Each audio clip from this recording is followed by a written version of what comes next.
Hello both. Welcome to the show. Hi. Hello. Hello. And hello, Sebbie. Hi. Now, this is a break from the world at large for me. I so enjoy hearing these stories. Now, the notes say that you have some difficulties with learning and some physical tasks. But I don't really get the impression, having looked into all that you've done, that you've been held back in any way. So let me hear a bit about Sebbie. Let me hear about what what situation you've come from and what it is that inspires. What's inspired you to raise all that money, Sebastian? Why did you want to do it? To make people feel happy inside. Happy inside. So, yes, thank you, Neil. This is Seb. And how old are you, Sebsy? 18. 18. And when you started your acts of kindness, how old were you then? 17. 17. And Seb's got a chromosome anomaly, which Seb doesn't mind me sharing with you. So it makes communication sometimes quite hard. So we're helping Sebbie do his communication and talking, aren't we? But Sebbie will try and add some things, won't you? Yeah. So when Sebbie was born, the prognosis was that Sebbie might never walk or talk.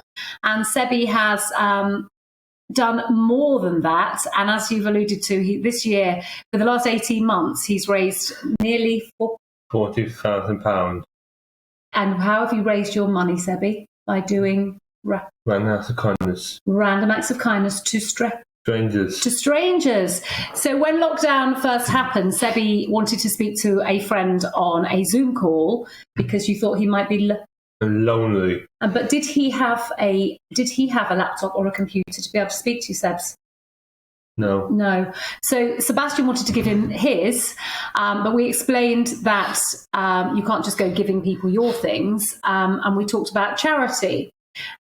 Sebbie said he'd like to raise some money to help people that are lonely. So we talked about what sort of things people do for charities, like climbing mountains. Or maybe jumping out of aeroplanes. But Sebbie didn't want to do any of that, did you? No. What did you say you could do? You could be? Kind. So Seb said he could be kind. So he started off to raise, how much did you want to raise, Seb? What? £1,000 by doing 100 acts of kindness. In how long? 10 days. So he wanted to do 100 acts of kindness in 10 days, which he did, and raised £1,000. But because it's so lovely to be kind to random strangers, and it makes everybody feel, how did it make them feel? What were they saying to you, Sebbie? Happy inside. And were they saying, thank you. Thank you ever such a lot. That Sebbie then decided he wanted to continue. And since then, since March 2020, Sebbie's done one random act of kindness, if not many, many more per day, has probably done over 2,000 random acts of kindness now, and has raised nearly £40,000 to provide communication devices for young people with disabilities. He's set up disability rugby clubs. He's set up, he's helped provide money for disability cricket.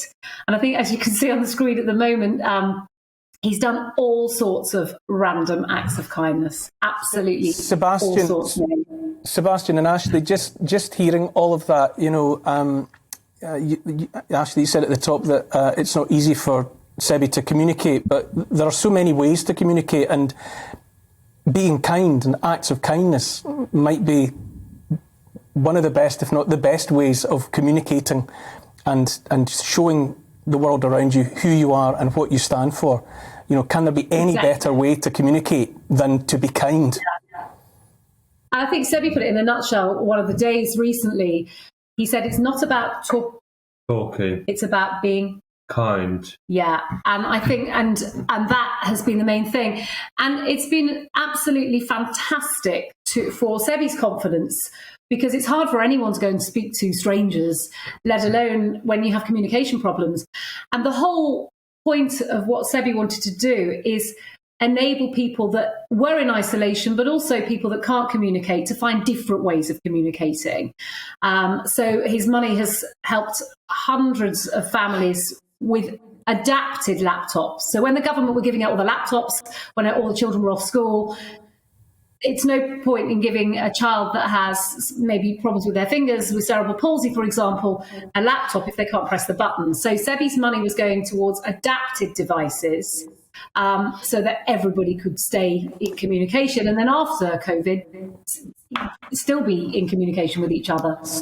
Sebastian and Ashley, it's just lovely to hear you. As you say, it matters to some extent what people say, but what people actually do and what they do for others around them says so much more.